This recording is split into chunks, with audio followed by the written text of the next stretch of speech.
Well, hello, everybody. Wellspring, and I'm Robert Buxton. I'm going to play some classical piano, maybe some Southern gospel at the end, and I'll talk about the music, some background. But first, I want to really thank Jennifer for having me here today. Jennifer reached out. I'm just so glad that. So let's give a big round of applause.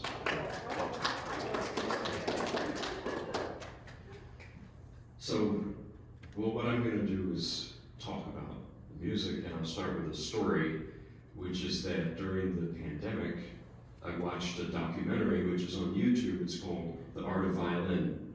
It's 20 years old now or so, and it's a documentary about the great violinists of the past, Jascha Heifetz, Nathan Milstein, Yehudi Menuhin, and I just was so moved by it. I said to myself, I watched it at night, I said, I'm going to switch instruments. I want to play violin, and piano. I'm sick of piano. It's too big, and you can't bring it where you want to go. So I told my wife, who's a pianist as well, I told her my idea. I said, I'm going to switch. I'm going to become a violinist. And she said, okay. But she had this look, And I said, what are you really thinking? And she said, I knew someone who did something like that, and it took them, 10 years. They had to practice 15 hours a day. She said, we have a baby, and forget it. I said, you're right. As I say, I heard someone talking about New Jersey.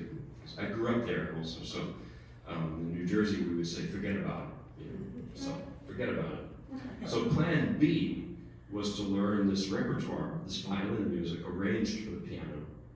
And that's what I'm going to do today. That's what I've been. And it started as I thought it was going to just be a few pieces, but as I kept digging, there's so many. And it's great. I get to pretend to be a violinist.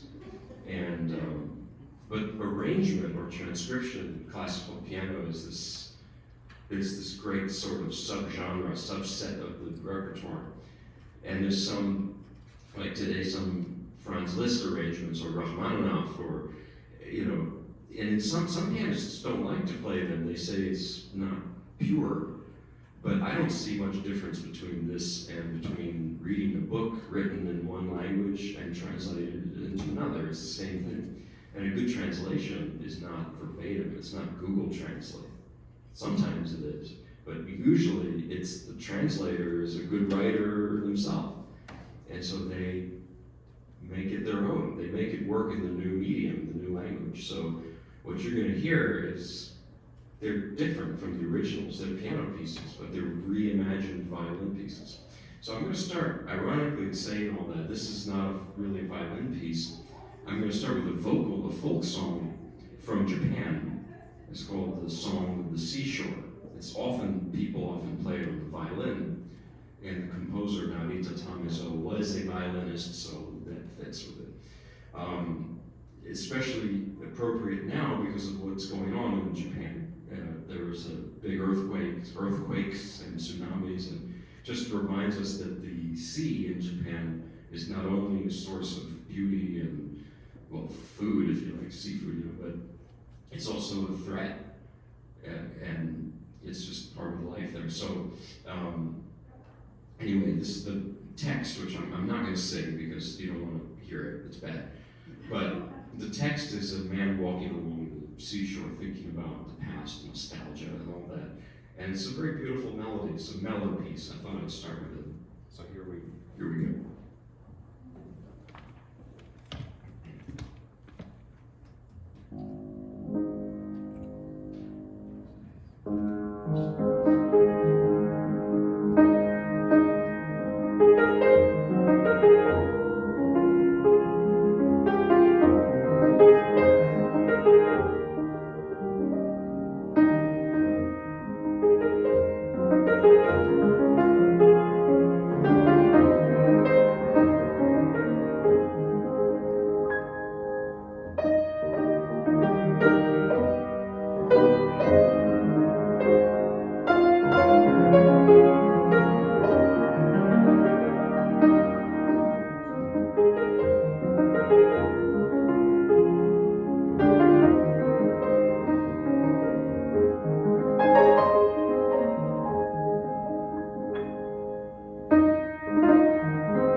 Next, in a similar character, actually, is a piece by Mendelssohn. I'm not going in exact historical order here. That was early 20th century. Going now to the 19th century. This is Felix Mendelssohn's May Breezes, it's called. And that's a great title. I was just talking about the weather. We were talking about, and it would be nice to have some of those May breezes. Wait a few months. And it's called that, I think, because the accompaniment really sounds like May breezes, you know, those wafting, like soft, you know,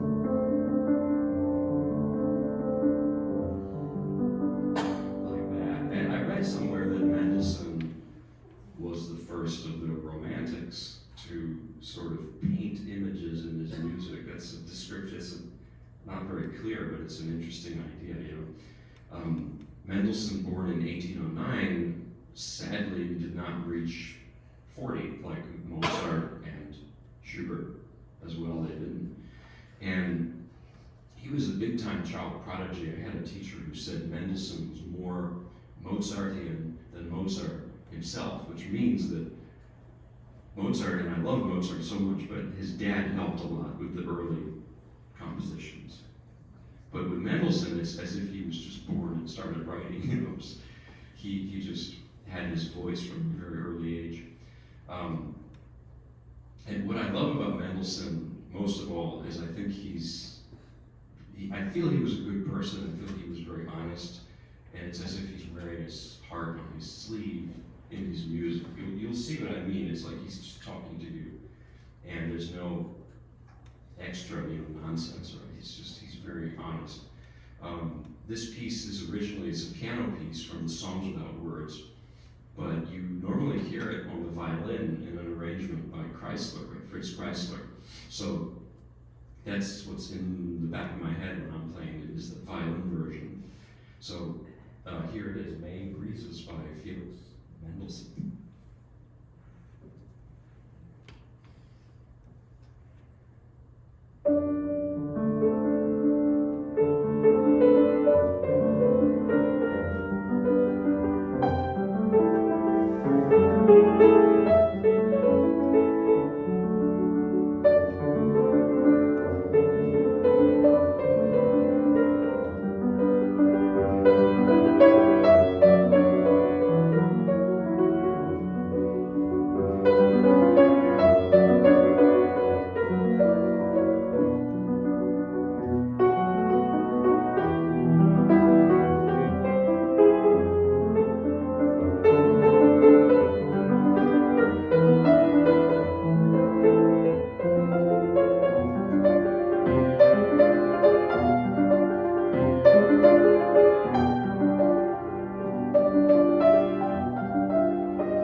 So next is a piece by Bach. Now we're going back to the 18th century. Johann Sebastian Bach, this is the Gavotte from the Violin Partita number 3 for solo violin. And here it's arranged by the Russian composer Sergei Rachmaninoff. So they're both famous, of course, so I thought I'd tell you some less famous stories about them that are not in the history books. For example, I found out recently, did you know Bach spent a night in jail? You wouldn't expect to hear that. Well, he pulled a knife on an oboe player. Not a good idea, okay, but you know, it's always, I have a friend who's an oboist, it's always the oboe players, but no. So, but in all seriousness, you know, Bach was, he was a church musician for his whole life, and he was very religious, and he would write at the end of each composition dedicated to the glory of God. Because at that time, music, it was not, it's become maybe more, I hate to say this, but people, a lot of musicians are dedicated to my glory, right? But in that time and in the Middle Ages to the painters in the Middle Ages, sometimes they wouldn't even write their names on the compositions. It was something outside of themselves, you know, their personality, their ego. But a gavotte is a French Baroque dance. It's secular, it has nothing to do with church music. But I read some theory that these dances for cello and violin, that Bach had in mind some specific scene from the Bible for each of them. I haven't figured out what this one is exactly yet, but that's a very compelling idea. Anyway, I tell you about Rachmaninoff, who lived in the 20th century. He was Russian. He was 6.5 feet tall, had a shaved head, and he never smiled. He was Russian, so like a James Bond villain, you know? And, well, I have a story that my grandfather met him. It's a true story. This was in the 1930s. My grandfather was no longer alive.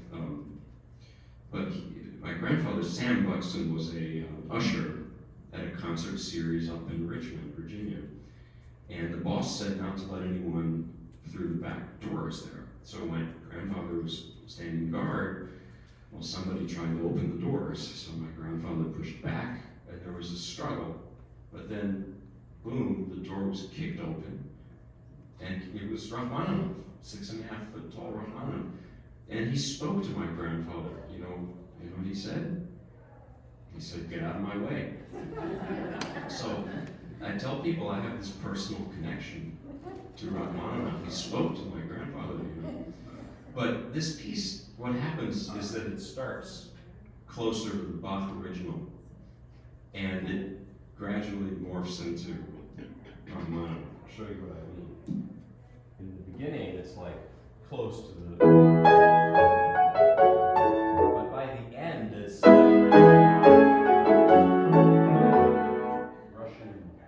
Russian bells, you know. So some people call it Bachmaninoff, you know. It's both of them. So.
music. This is Paganini, and it's Niccolo Paganini, arranged by Franz Liszt and further arranged by Italian composer Ferruccio Busoni. So Paganini lived in the late 1700s, early 1800s, and from what I understand, he was probably like a rock star of today. He was controversial at the time. There were some people who thought that he must have been possessed because even just the way he played violin, the way he looked, was so frightening, actually.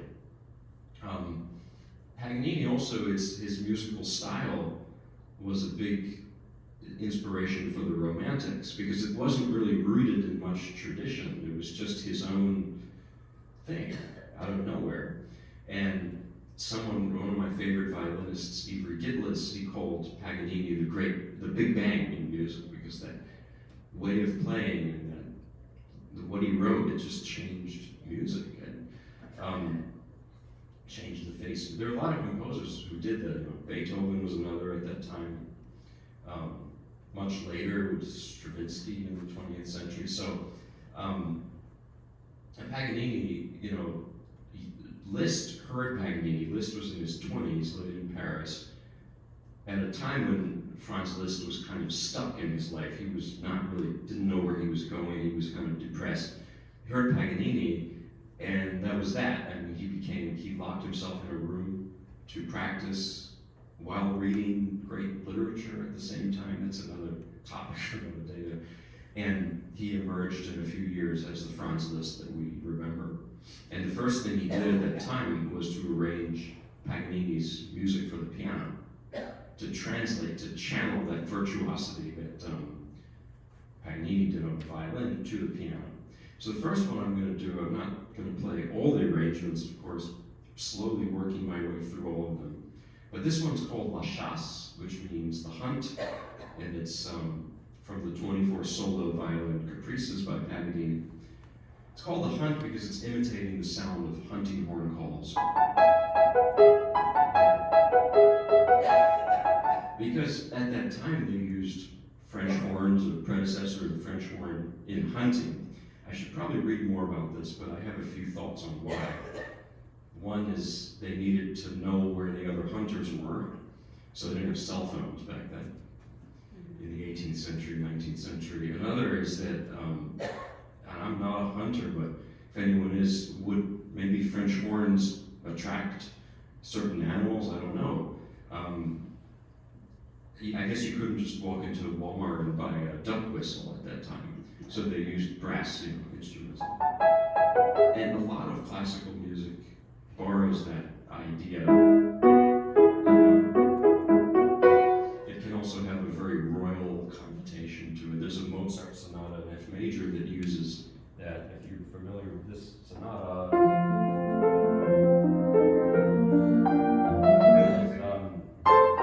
this part, same thing, you know. So it's just a thing. I'll tell you about my background a little bit. My dad is the grandfather I talked about, his father. My dad is from Southeast Virginia, 9 generations going back, but my mom is from Russia. So we also often have these conversations about the two different cultures in my family.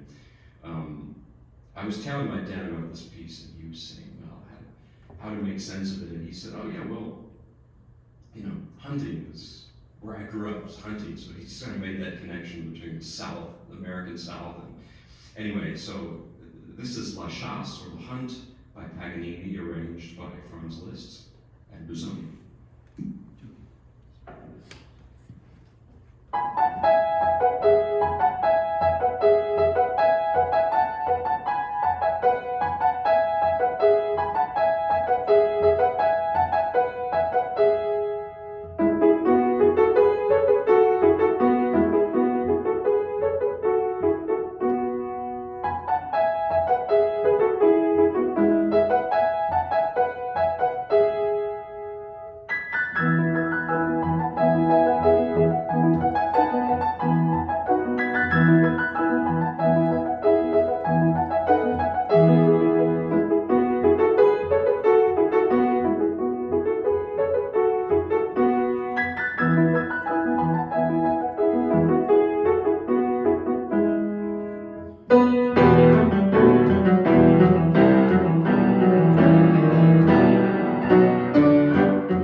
or based on the first of the 24 caprices by Paganini. It's called the Arpeggio. And this one stands out from all the arrangements I'm doing today because it's almost verbatim to the original violin piece, meaning it doesn't really go below about there. No notes down there because the violin doesn't go downstairs there. So, but when I learned it, I thought it was like an exercise. It's not. I'll play you the opening, and I couldn't get an image for it. Every piece I learn, I have to have some sort of an image for it. And it's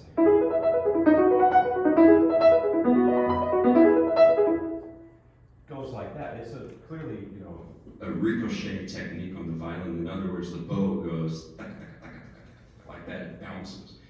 For the piano, it's a little harder because I have to do this, and well, I don't want to think about it, but I asked my wife, what do you hear in this piece? Because I don't get it. And she said, oh, I hear we have 2 small kids and we have 2 cats. So I tell people we have 4 kids, is what it is. And our young cat, we have this kitten, and he has a toy. It's like a merry-go-round. It's a ball, and it goes in circles, and he whacks it, and it goes around. And she said, that's it. That's him playing with that thing, which he does all day, all night. See the bags under my eyes. And I can't picture it any other way because it goes up and down with the arpeggio. Even my left hand is like a paw there. So, and I think maybe Paganini would have been okay with the comparison because I think the key to his style, and the last piece too, is there's a sarcastic humor there. We don't talk about humor in classical music all the time. It's all, even Beethoven, he had a great sense of humor. He could be very funny. But I think Paganini, the humor is everything. So, anyway, and cats are, sarcastically funny creatures too. So here is the arpeggio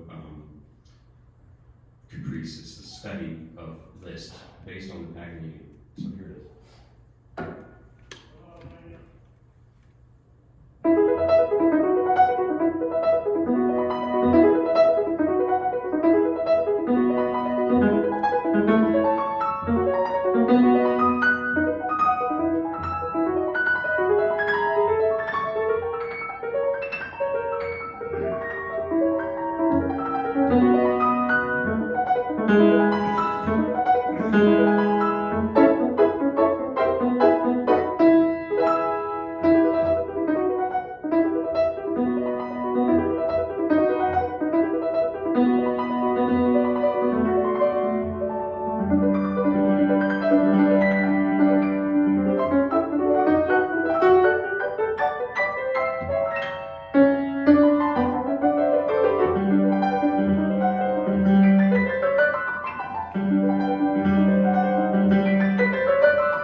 Next, I'm going to play some music by Dvorak.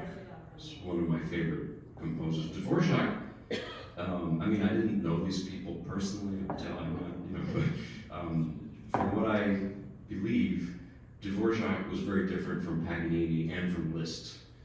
That I love Paganini and Liszt very much, but I don't think that they were humble, which is okay, but maybe they didn't need to be, but they were definitely not humble. Liszt would go to kings and queens and give them his hand to kiss. He said, channeling Louis XIV, he said, "Le concert, c'est moi." The concert was, Louis XIV said, the state, l'état, c'est moi. So Liszt had an ego, and Paganini too. But Dvorak was a salt of the earth person, and he was Czech and loved folk song, folk music, and he used it in all his compositions as kind of raw material. And he was a pioneer in that, you could say. And he even spent time in the U.S. He was in New York. He taught a whole generation of American composers. Spent a summer in Spillville, Iowa, of all places. There's a big Czech community there. That's where he wrote the American String Quartet. And the New World Symphony he wrote, I think he wrote it when he got back to Prague, and it was based on African American, Native American, melodies that he'd heard in this country. And this first piece I'm going to play is an arrangement of one of the gypsy songs called "Songs My Mother Taught Me." It's a famous piece. I even heard recently Paul Robeson singing it in English. So it's a famous melody. You might recognize it. And this is an arrangement by a Russian, I think he's ethnically German because his name was Edward Schutz with the umlaut on. But he was Russian, born in St. Petersburg, and he did this very free arrangement of this piece. So it is a vocal piece, but you hear it very often on the violin. Fritz Kreisler played it, everybody played it. And I just think it has, kind of like Mendelssohn, it has his character in it. And it's just the words are also very beautiful. It's like he's the narrator, I guess you call this. These are songs my mother taught me, and now I'm teaching them to my children. They're kind of very emotional. So here is the piece. I absolutely love this song.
Next, a more humorous piece by Dvorak. This is the Humoresque, and there's a lot of them. So this is the famous one.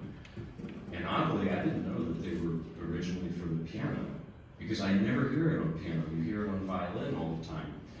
So this is for piano originally, but I'm playing a version with some added embellishments from a guy named Leopold Godowsky in the early 20th century. But anyway, yeah, humoresque means humorous, obviously, but it's more than that. It also means something that's, it's also got a melancholy character to it as well.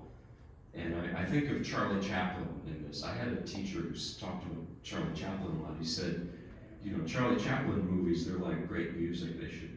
They make you laugh and cry. It's both at the same time.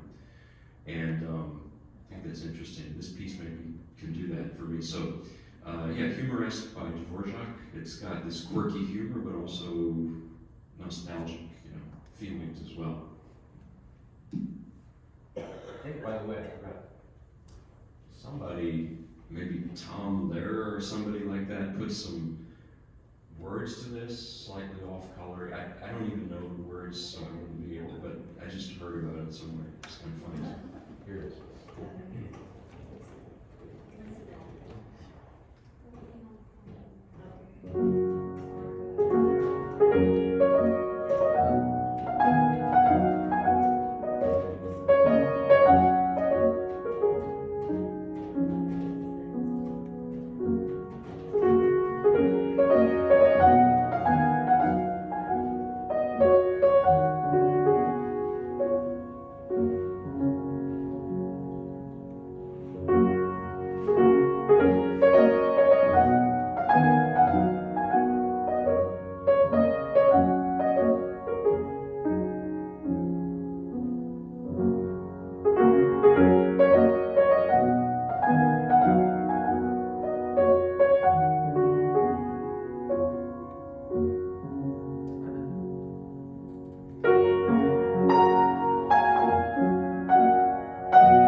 overstay my welcome here, so just tell me. But this is a very short piece by Isaac Albéniz. It's called Malagueña. Malagueña means a woman from Malaga, which is a city in the south of Spain, which is or the capital of flamenco music. So Albéniz was interesting because he was a brilliant composer and pianist from a young age, but he didn't, he was in Paris at the turn of the 20th century, and he didn't find his voice yet until he started emulating flamenco music. And ironically, he's Catalan from near Barcelona, but it's the music of Seville and Cordoba, the south of Spain, that he started to emulate in his classical writing, and that's what became his trademark. So flamenco is like the history of Spain. It's a melting pot of styles, because in the Middle Ages, Spain was Arabic, it was Moorish, and so you have a Middle Eastern, flavor. I mean, flamenco music it's a mixture of Arabic music and European music, pretty much. You'll hear it just, The beginning is like a guitar. By the way, guitarists play this. And someone told me recently, I never heard that on the piano, but Albéniz, he never wrote a guitar piece, I read. It's that guitarists transfer it to the guitar. It's all piano music originally, but the beginning, you just hear the guitar sound immediately. It's just... And then there's the left hand's like the singer, maybe.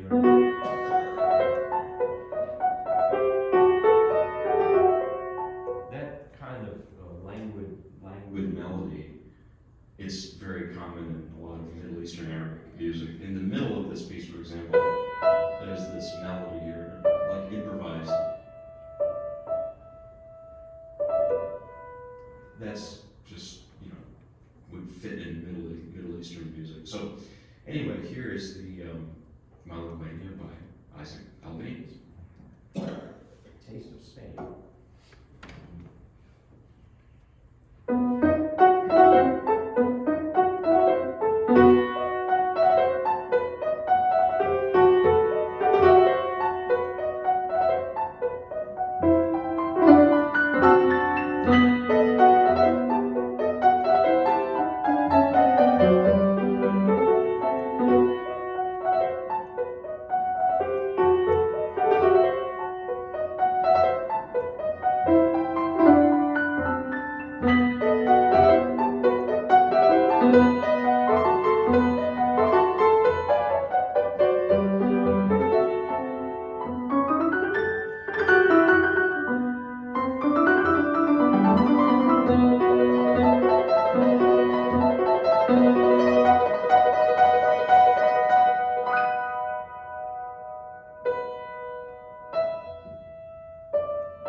So, let's see.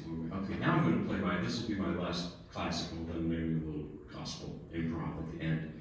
This is a piece by Saint-Saëns, French composer Camille Saint-Saëns. It's called Etude on Forme de Waltz, which means study in the form of a waltz.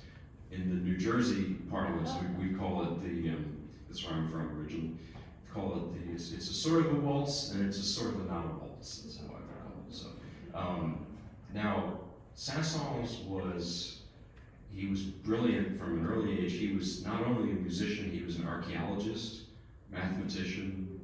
I think he was like an Egyptologist, and he did everything. I don't know how this guy, he was just such a genius. And there's a story about him that when he was 10 years old, he gave his first recital in Paris. And at the end, he said to the audience, "Which of the 32 Beethoven sonatas would you like me to play as an encore? I have them all memorized." I mean, what a brat to say that at 10 years old. So, I mean, he was Saint-Saëns. So. But seriously, Saint-Saëns gets, I've noticed in some musical circles like Liszt, he gets some negative connotation. People say, "Oh, he's superficial" or something. And I disagree. I think it's like Paganini. There's a lot of humor there, and people mistake humor for superficiality. And I mean, this piece, for example, it's hilarious, I think, because it has contrast, and contrast is funny.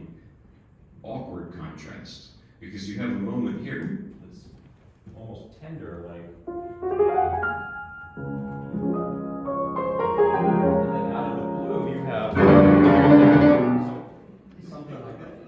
and what I imagine is, Bugs Bunny in a disguise, cozy, to Elmer Fudd, and then, it would be perfect for Looney Tunes, or it'd be perfect for a silent movie.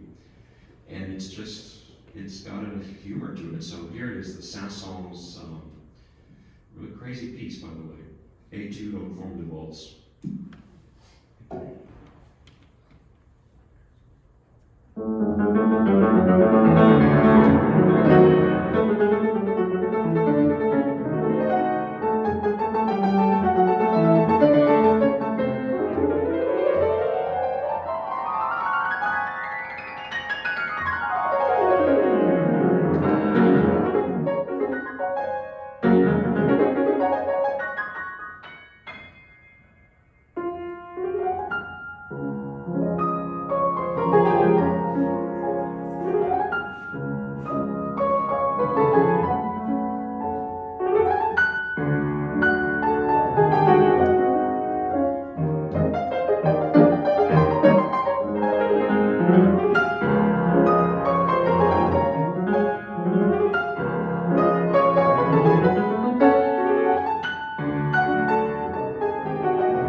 Thank you. I could do a real quick. Do you want an upbeat Southern gospel one or a more reflective? Go for it. Upbeat. Okay. It's still, well, Epiphany was yesterday. Can I still do a Christmas one? Is that okay? Sort of getting out of. This is Go Tell It on the Mountain. Is it technically in the, I'm losing. I mean, yesterday was Week 3 Kings. I was substituting at some churches. So, okay, this is Go Tell It on the Mountain. I'm going to do a little Southern gospel improv with it. So I tell people I did not pick this up in New Jersey, but my dad is from Southeast Virginia, so you know. There is that.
Well, thank you so much, and thanks Jennifer for having me, and until next time.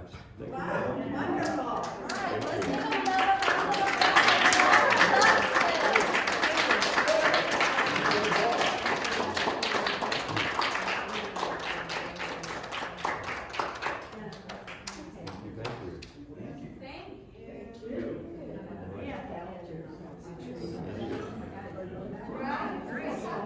I'll wear this now.